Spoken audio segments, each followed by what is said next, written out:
Movie lovers, இப்போ நம்ம சேனல்ல என்ன வெப் சீரிஸ் போயிட்டு இருக்குன்னா செர்னோபிள் சொல்ற வெப் சீரிஸ் தான் போயிட்டு இருக்கு. அது மட்டும் இல்லாம இப்போ நம்ம பார்க்க போற எபிசோட் செகண்ட் எபிசோட் தான் பார்க்க போறோம். ஃபர்ஸ்ட் எபிசோட நம்ம சேனல்ல ஆல்ரெடி அப்லோட் பண்ணிட்டோம். மேல லிங்க் தரேன், அதை கிளிக் பண்ணி ஃபர்ஸ்ட் எபிசோட பார்த்துட்டு வந்துருங்க. அப்போ செகண்ட் எபிசோட் உங்களுக்கு ஃபுல்லா புரியும்.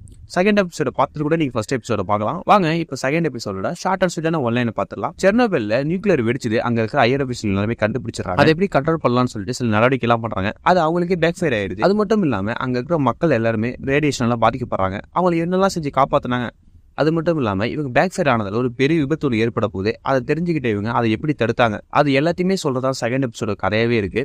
வாங்க இப்போ நம்ம செகண்ட் எபிசோட்குள்ள போகலாம். நான் அங்கே unique. Welcome to unique voice over. மறக்காம லைக் பண்ணிடுங்க, அப்படியே சப்ஸ்கிரைப் பண்ணிடுங்க, பக்கத்தில் இருக்க பெல் ஐகானை பிரஸ் பண்ணிடுங்க. அப்பதான் நான் போடுற வீடியோ உங்களுக்கு நோட்டிஃபிகேஷனாக வந்து சேரும். எபிசோட் ஸ்டார்டிங்கில் நியூக்ளியர் ரிசர்ச் சென்டர் ஒன்று காட்டுறாங்க. அது காட்டிக்கிட்டே இருக்கிற நேரம் காலையில் 8:30 மணி, 7 hours ஆஃப்டர் எக்ஸ்ப்ளோஷன் சொல்லிட்டு காட்டுறாங்க.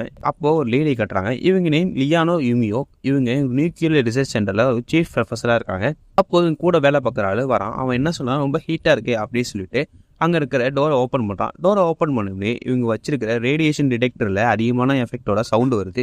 அதை பார்த்துட்டு இந்த பையன் ரொம்ப இதாக வரான். அதை பார்த்துட்டு அந்த பையன் வேகமாக போயிட்டு அந்த நியூக்ளியர் டிடெக்டரை போயிட்டு ஆஃப் பண்ணுறான். இங்கே ஏதாச்சும் எக்ஸ்ப்ளோர் ஆயிடுச்சு, நமக்கு உடனே தெரிஞ்சிருக்குமே அப்படின்னு சொல்கிறாங்க. அதுக்கு அந்த லேடி சொல்கிறாங்க, இங்கே எதுவும் ஆகலை, வெளில இருந்தால் அந்த ரேடியேஷன் வருது அப்படின்னு சொல்லிட்டு அந்த லேடி சொல்கிறாங்க. அப்போ என்னதான் சொல்லிட்டு அந்த லேடி கண்டுபிடிக்கிறாங்கன்னா, ஜன்னலில் சில ரேடியேஷன் துகள்லாம் இருக்கும், அந்த காற்றுல வந்திருக்கும். அதை என்ன பண்ணுறாங்கன்னா, அதை அவங்க சின்ன கிளாத்தால எடுத்துக்கிறாங்க. எடுத்துக்கிட்டு நேராக ரிசர்ச்சுக்கு லேபுக்கு போகிறாங்க. லேபுக்கு போயிட்டு அந்த கிளாத்தை செக் பண்ணி பார்க்குறாங்க, ரேடியேஷன் இருக்கான்னு சொல்லிட்டு. அவங்க செக் பண்ணி பார்த்ததுல தெரிஞ்சு அந்த கிளாத்தில் நிறைய ரேடியேஷன் இருக்குது. அதை பார்த்து ரொம்ப அவங்க ஷாக்கும் ஆயிடுறாங்க. அதை வேலை பார்க்குற பையனை சொல்கிறாங்க, இது போல் ரேடியேஷன் அதிகமாக தான் இருக்குது அப்படின்னு சொன்னோடனே இவங்க பக்கத்தில் இருக்க ஒரு நியூக்ளியர் பவர் பிளான்ட்டுக்கு கால் பண்ணுறாங்க. ஏன்னா பக்கத்தில் தான் வெடிச்சிருச்சு அப்படின்னு சொல்லிட்டு அவங்க நினச்சிக்கிறாங்க. இவங்க கால் பண்ணி கேட்குறாங்க, இது போல் பவர் பிளான்ட்டில் ஏதாச்சும் பிரச்சனையா, ரேடியேஷன் அதிகமாக இருக்குது அப்படின்னு சொன்னோடனே அவங்க என்ன சொல்கிறாங்கன்னா, இது போல் எங்கள் பவர் பிளான்ட்டில் எதுவுமே கிடையாது, நார்மலாக தான் இருக்குது, எல்லாம் எல்லாமே நார்மலாக தான் நடந்துட்டு இருக்கு அப்படின்னு சொல்கிறாங்க. அப்போ இந்த லேடி யாராக இருக்கும் அப்படின்னு சொல்லி யோசிக்கிற பக்கத்தில் இருக்க பையன் என்ன சொல்கிறான்னா, இது போல் செர்னோபிள்ல கூட இருக்கலாம், அங்கேயும் ஒரு பவர் பிளான்ட் இருக்குது அப்படின்னு சொல்லிட்டு இருக்கான். அப்போ அந்த லேடி என்ன பண்ணுறாங்கன்னா, அயோடின் டேப்லெட் தராங்க. ஏன்னா இது ரேடியேஷன்லேருந்து கொஞ்சம் நம்மளை காப்பாற்றும் அப்படின்னு சொல்லிட்டு அந்த பையனுக்கு அயன் டேப்லெட் கொடுத்துட்டு அவங்க செர்னோபிலுக்கு கால் பண்ணுறாங்க. செர்னோபிலுக்கு கால் பண்ணி பார்க்குறாங்க. ஆனால் செர்னோபில்ல யாருமே கால் எடுக்கல. செர்னோபில்ல தான் ஏதாச்சும் ஆயிருக்குமா அப்படின்னு சொல்லிட்டு யோசிக்கிறாங்க. காலையே பார்த்துட்டு இருக்காங்க. அடுத்த சீன் கட் பண்ணால் ஹாஸ்பிட்டலில் கேட்டுறாங்க. ஃபர்ஸ்ட் எபிசோடு எண்டில் என்ன பண்ணிருப்பாங்க, அந்த செர்னோபில்ல பாதிக்கப்பட்டு எல்லாருமே இங்கே ஹாஸ்பிட்டலுக்கு கூட்டு வந்திருப்பாங்க. அங்கே மேலே பார்க்குற எல்லாரும் என்ன நினச்சிக்கிறாங்கன்னா, இது ஒரு ஃபயர் ஆக்சிடென்ட், அதனால என்ன பண்ணுறாங்கன்னா ஃபயருக்கு ஏற்ற போல ட்ரீட்மெண்ட் பண்ணலான்னு பண்ணுறாங்க. அப்போ ஒரு நர்ஸ் வேகமாக ஓடிறாங்க. இது போல் அவங்க நியூக்ளியர் ரியாக்டரில் பாதிக்கப்பட்டிருக்காங்க, இது போல் இந்தமாரி ட்ரீட்மெண்ட் நம்ம பண்ணக்கூடாது அப்படின்னு சொல்லிட்டு முடிவெடுக்கிறாங்க.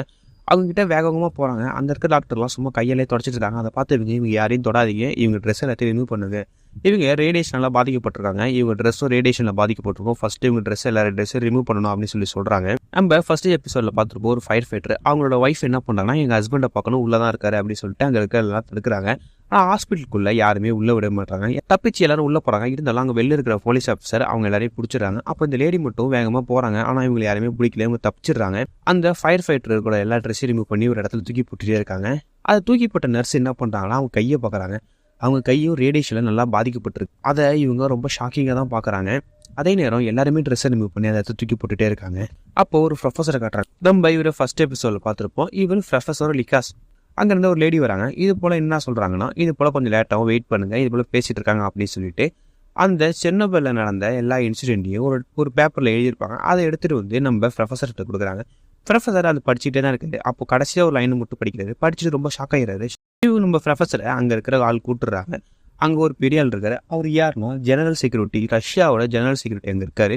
அவர் கூப்பிட்றப்ப அப்போ இன்னொரு ஆள் இன்ட்ரடியூஸ் பண்ணுறாரு. இவர் பேர் செர்மினார் போரிஸ். இவர் வெப்சீரிஸ்ல முக்கியமான கேரக்டர் தான் பண்றாரு. இவரை நம்ம போரிஸ்லேயே கூப்பிடுவோம். இப்போ நம்ம போரிஸ் என்ன சொல்றாருன்னா, இது போல செர்னோபில்ல எல்லாமே கட்டுப்பாட்டுக்குள்ள தான் இருக்கு, அங்கே எந்த பாதிப்பும் கிடையாது, அங்கே இருக்கிற செக்யூரிட்டிலாம் பண்ணிடுச்சு, அங்கே இருக்கிற டேப்லெட் தரும், அங்கே இருக்கிற மெடிக்கல் ஆஃபீஸர் என்ன சொல்றாங்கன்னா, அதனால இந்த ரேடியேஷன் கிடையாது அப்படின்னு சொல்றாங்க. அங்கே 3000 ராங்டன் தான் ரேடியேஷனே இருக்கு, அது ஜஸ்ட் எக்ஸ்ரே மாரி தான் இருக்கும் அப்படின்னு சொல்லிட்டு அவர் சொல்றாரு.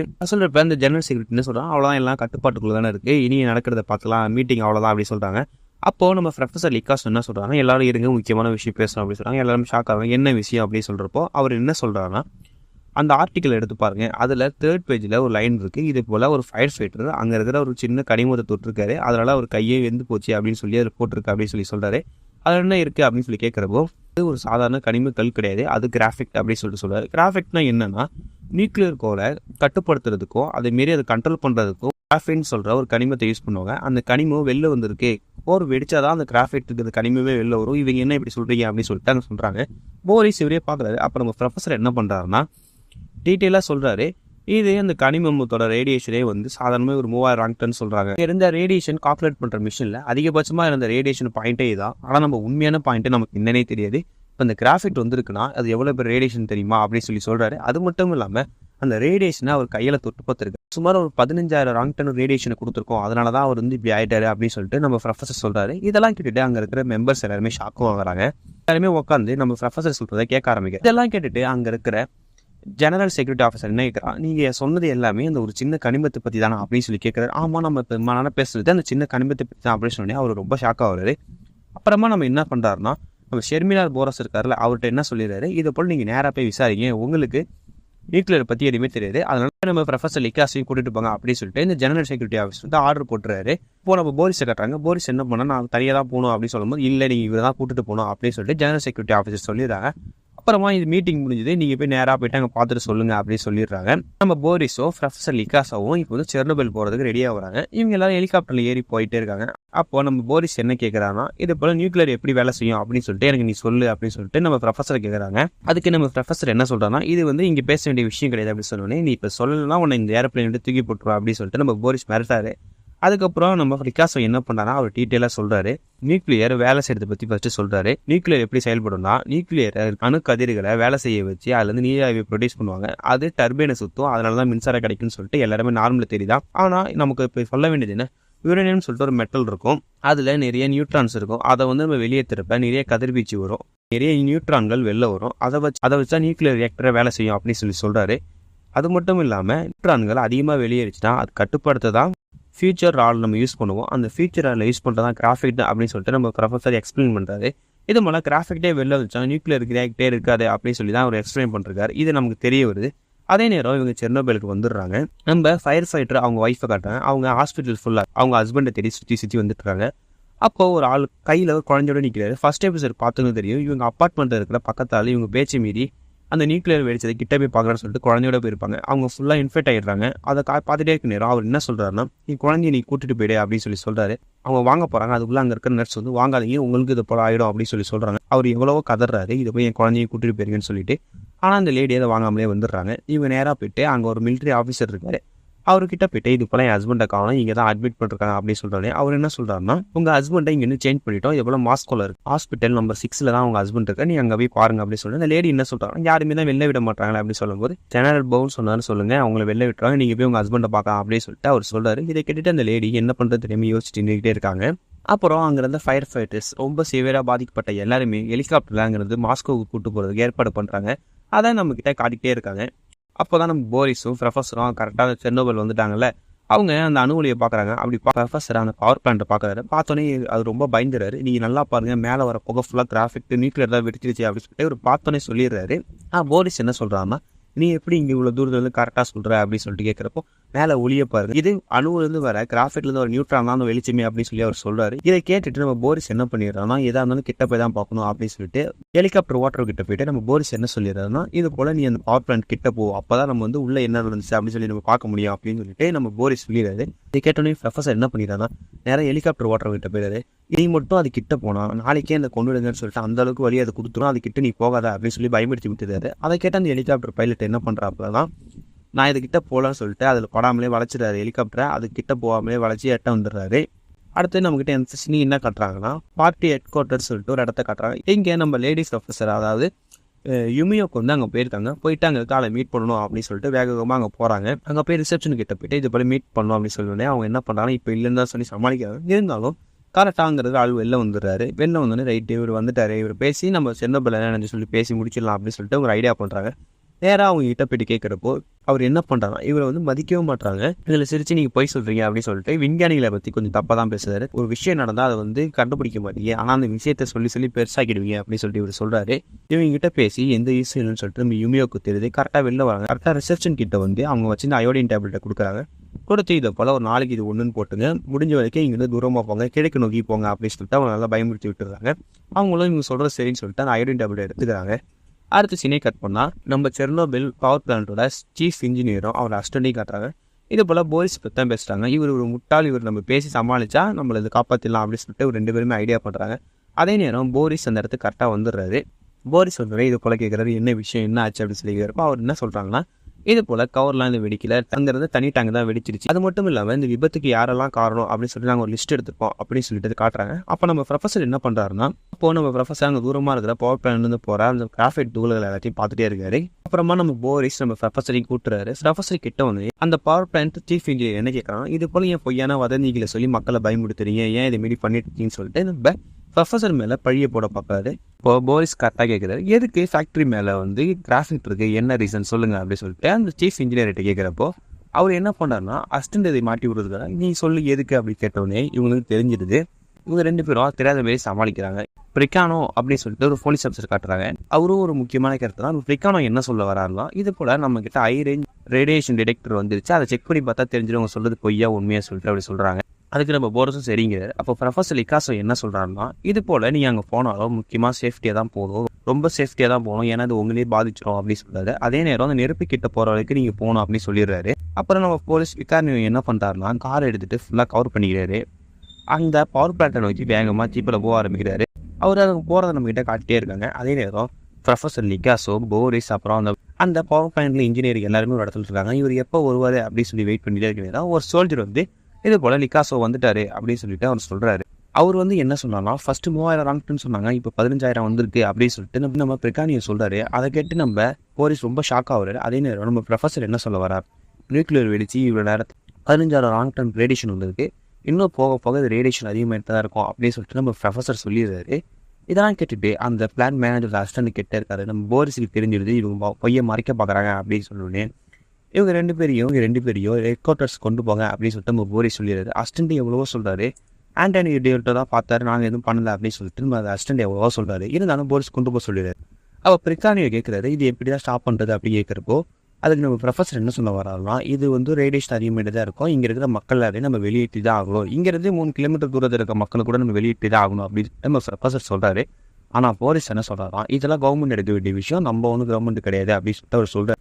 ப்ரொஃபஸர் எவ்வளோதான் சொன்னாலும் போரிஸ் என்ன பண்ணுறாருன்னா, இது கவர்மெண்ட் பார்த்துக்கும், நம்ம இதை பார்க்க தேவையில்ல, இந்த நெருப்பை எப்படி அணைக்குது அப்படின்னு சொல்லும்.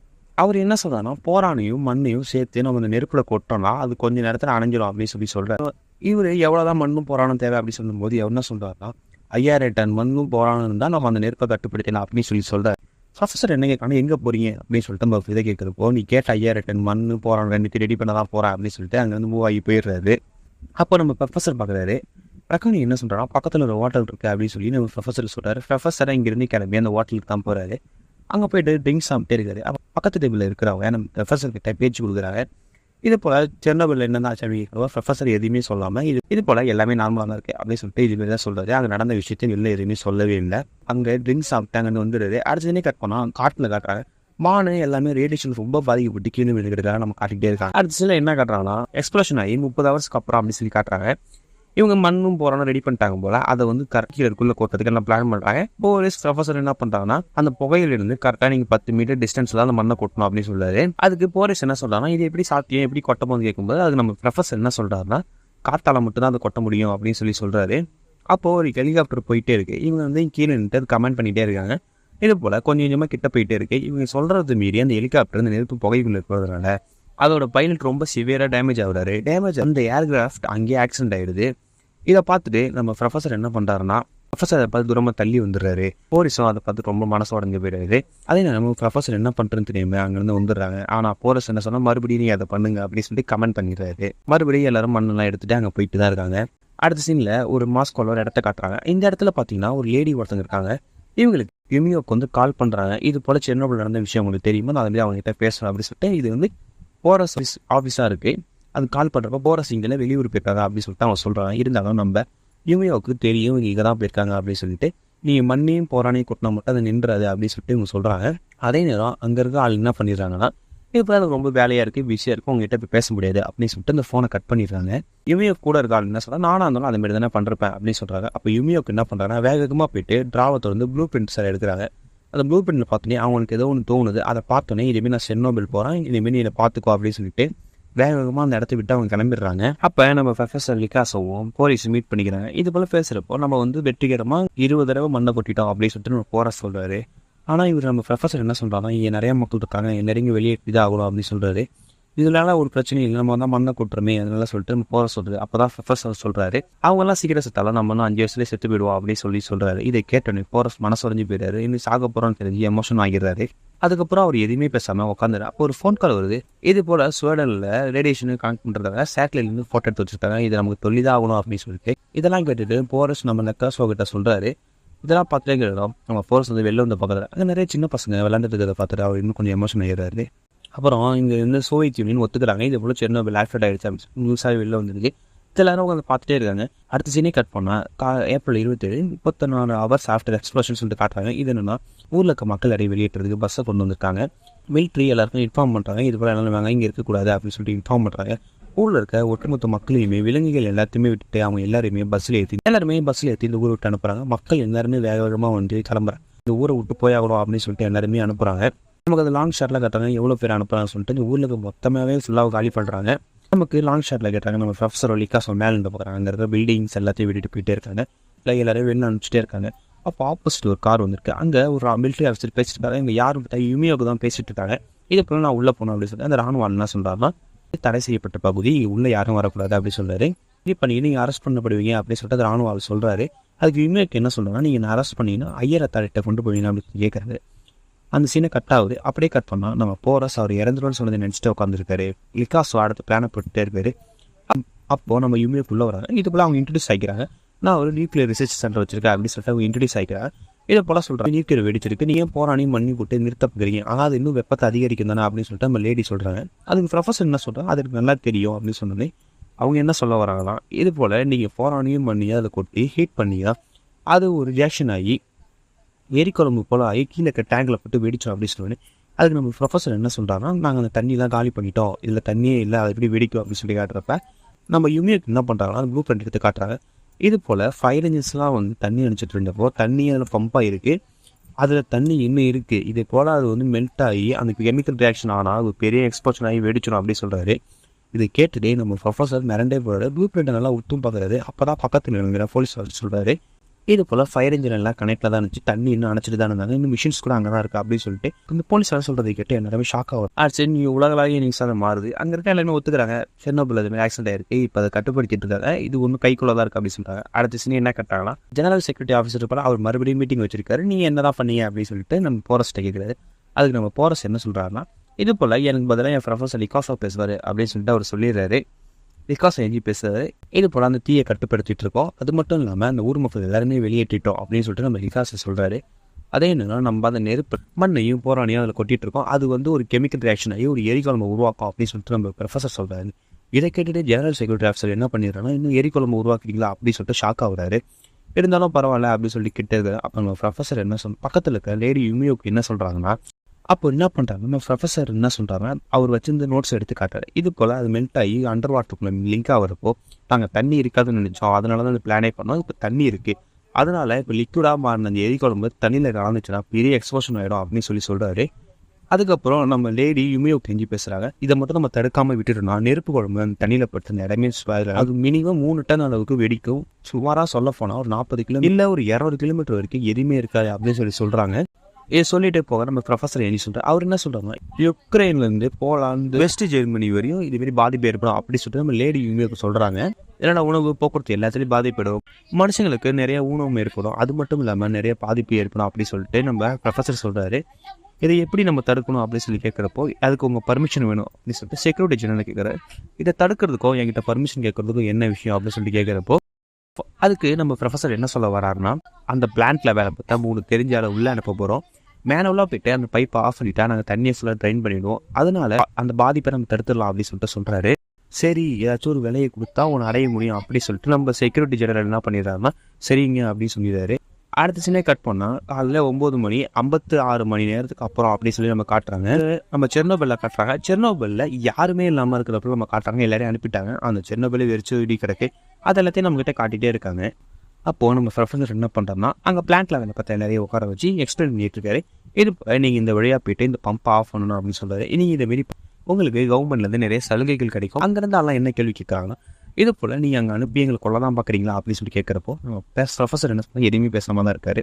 அப்போ சடனாக போகிற செஞ்சு என்ன சொன்னால், நீங்கள் தான் இதை பண்ணியாகணும், நாட்டுக்காக நீ இதான் பண்ணியாகணும், நீங்களே ஏஞ்சிருங்க அப்படின்னு சொல்லி பேசுகிறாரு.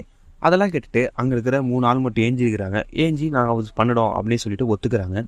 அடுத்த சீனே கட் பண்ணால் என்ன ஆகுதுன்னா, போலீஸ் அவங்கள போய் தண்ணியில் போய் இறங்கி ஆஃப் பண்ணுறதுக்கு அவங்கள ஃபுல்லாக ரெடி பண்ணுறாங்க. அவங்களுக்கு எவ்வளோ பாதுகாப்பு கொடுக்க முடியுமோ எல்லா பாதுகாப்பையும் ரெடி பண்ணி அவங்கள உள்ளே அனுப்ப ட்ரை பண்ணுறாங்க. எல்லாம் அந்த கதவை திறந்து அந்த பைப் லைன் வழியாக உள்ளே போட்டுட்டு போகிறாங்க. இவங்ககிட்ட நிறைய லைட்லாம் கொடுத்துருக்காங்க. அந்த லைட்லாம் எடுத்துகிட்டே இவங்க உள்ளே போகிறாங்க. பைப் லைனை கண்டுபிடிச்சி அவங்க கொஞ்சம் கொஞ்சமாக உள்ளே போயிட்டு இருக்காங்க. ஆனால் என்ன ஆகுதுன்னா, அந்த ரேடியேஷனில் அந்த லைட்டும் வேலை செய்யாமல் அணைஞ்சி போகுது. அதோட செகண்ட் எபிசோட முடிக்கிறாங்க. இப்போ நம்ம பார்த்துட்டு செகண்ட் எபிசோட் தான். அடுத்த எபிசோட் பார்க்குறதுக்கு நம்ம சேனலை சப்ஸ்கிரைப் பண்ணி வச்சுங்க. அடுத்த வீடியோ உங்களுக்கு பிடிச்சதில் வந்து சேரும். நான் உங்கள் யூனிக்.